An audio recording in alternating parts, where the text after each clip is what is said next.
నిధులు అడిగే ఓపిక ఉంది, కాదంటే కేంద్రాన్ని ఢీకొట్టే దమ్ముంది అట. అయ్యయ్యో, మొన్న మోడీని కలిసినావు, ఏం చేసినావు? నిధులు అడిగినావా? బీసీ సంబంధించిన రిజర్వేషన్ అడిగినావా? ఏమడిగినావు? తెలంగాణ రైజింగ్ గ్లోబల్ సమ్మిట్ ఉంది కదా, దానికి రమ్మని అడిగినావు. లేదు తెలంగాణకి ఇన్ని నిధులు గీడి ఇబ్బంది ఉందని చెప్పేసి అడిగిన. ఒక్కసారి అడిగిరా మీరు? ఏం మాట్లాడుతున్నారు నాకు అర్థం కాదు. మీరు అయితే నిజంగా కామెడీ అనిపిస్తూ ఉంది రేవంత్ రెడ్డి మాట్లాడుతూ ఉంటే. 100 సార్లైనా ఢిల్లీ వెళ్ళి నిధులు అడుగుతా, 100 సార్లు ఢిల్లీ వెళ్ళి నిధులు అడితే ఒక్కసారన్నా, ఇన్ని రోజులు ఒక్కసారన్నా ఢిల్లీ వెళ్ళి నిధులు అడిగిన ఏమన్నా? మీరు కేసీఆర్ లానే పనిచేస్తుంది తప్ప మీరు పెద్ద కొత్తగా చేస్తుంది ఏం లేదు ఇక్కడ. మీరు రాష్ట్ర ప్రజలు అండగా నిలిస్తే చాలు. ఏది రాష్ట్ర ప్రజలు అండగా నిలిస్తే కేసీఆర్ కంటే ఎక్కువ దోచుకుంటా అని చెప్పి రాజు అయిపోతుంది.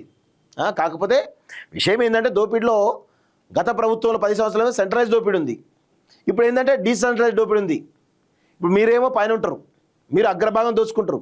ఇక పొంగులేటి శ్రీనివాసరెడ్డి నెక్స్ట్ అగ్రభాగం, తర్వాత కొమటిరెడ్డి వెంకటరెడ్డి, తర్వాత జూపల్లి కృష్ణారావు, తర్వాత డిప్యూటీ సీఎం, తర్వాత పొంగులేటి శ్రీనివాసరెడ్డి, ఎవరైనా తుమ్మల నాగేశ్వరరావు, వీళ్ళందరిగా అందరికందరూ సీతక్క, కొండ సురేఖ అందరూ మంచి డీసెంట్రలైజ్ దోపిడీ అన్నది చాలా పద్ధతిగా డీసెంట్రలైజ్ దోపిడీ చేస్తూ ఉంటారు వీళ్ళందరూ కూడా. అలీబాబా 40 దొంగ లెక్క కేసీఆర్ ఏమో సెంట్రలైజ్ దోపిడీ చేస్తే, ఇటు కాంగ్రెస్ ప్రభుత్వంలో ఉన్నటువంటి వాళ్ళేమో రేవంత్ రెడ్డితో సహా మంత్రులందరూ కూడా డీసెంట్రలైజ్డ్ దోపిడీ. పాపం ఎమ్మెల్యేలకైతే రూపాయి మిగిలింది లేదు, ఎమ్మెల్యేలు అడిగితే నిధులు ఇస్తలేరు.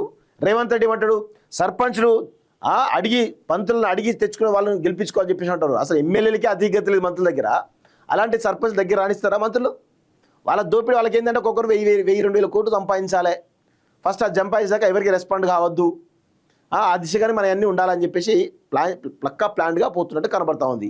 రెఫరెండం అన్నండి బండకేసి కొట్టారు, సిగ్గు లేకుండా నెల రోజులకే తిరుగుతున్నట్టు చూస్తారు. మరి రెఫరెండం అన్నప్పుడు మరి నువ్వు కూడా రెఫరెండం తీసుకోవాలి కదా, నువ్వు తీసుకోలేదు కదా. కేటీఆర్ రెఫరెండం అన్నాడు, మరి నువ్వు కూడా రెఫరెండం అంటే అయిపోదా? ఎందుకని లేకపోయావు? అంటే నీకు గెలుస్తా నమ్మకం లేదు అంతే కదా.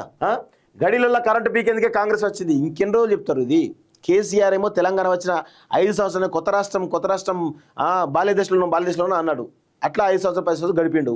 మీరేమో ఇక కేసీఆర్ మీద బురజలుతూ ఇక 2 ఏళ్ళు అయింది, ఇంకా కూడా కేసీఆర్ దోసుకున్నట్టే. మరి దోసుకున్న కేసీఆర్ని అరెస్ట్ చేయాలి కదా. దోసుకున్న కేసీఆర్ను అరెస్ట్ చేయకుండా 2 సంవత్సరాల నుంచి ఆ ఎంక్వైరీ కమిషన్ అంటూ, ఈ ఎంక్వైరీ కమిషన్ అంటూ, అదంటూ ఇదంటూ తొక్క రౌడీ చేస్తున్నారు తప్ప మరి ఒక్కసారన్నా కేటీఆర్న జైలు ఇచ్చిర్రా, హరీష్ రావున్న జైలు ఇచ్చిర్రా, కేసీఆర్ అన్న జైలు ఇచ్చిర్రా, కవితన్న జైలు ఇచ్చిర్రా, లేదా సంతోష్ రావున్న జైలు ఇచ్చిర్రా? ఏం వేసిర్రని మీరు కామెంట్ చేస్తున్నారు చెప్పండి? మీరే కదా ప్రభుత్వంలో ఉన్నది, ప్రభుత్వంలో మీరున్నాక ఇలాంటి కామెంట్ చేస్తున్నారంటే 100% మీ తప్పుడు ఉంటుంది కదా. అంటే కేవలం మాటల వరకే పరిమితం అంతే కదా, ఏదో బురజల్లాలే వదిలేయాలి అంతేనా? నిజంగా చిత్తశుద్ధి ఉన్నప్పుడు 100% వాళ్ళ మీద క్రిమినల్ చర్యలు తీసుకోవాలి, అరెస్ట్ చేయాలి కదా. ఎందుకు చేయలేకపోతున్నారు? మంత్రితో పని చేయించుకునే వాళ్ళని ఎన్నుకుంటాట. అసలు మంత్రులు ఒక్క మంత్రన్న ఎమ్మెల్యేకి రెస్పాండ్ అవుతుండా? ఒక్క మంత్రిని ఎమ్మెల్యేకి రెస్పాండ్ అవుతుండా చెప్పండి? మీ పార్టీ వాళ్ళు చెప్తారు కదా చాలామంది. మరి అలాంటి పరిస్థితుల్లో సర్పంచ్లకు కనీసం అపాయింట్మెంట్ ఇచ్చే పరిస్థితి ఉంటుందా? గుర్తుపట్టే పరిస్థితి ఉంటుందా? అసలు మీరు చెప్పే మాటలకి చేస్తున్న పనులకి పొంతన లేకుండా పోతుంది రేవంత్ రెడ్డి. నిజంగా కేసీఆర్ను మించిన పిట్టల ద్వారా మీరు తయారవుతారు.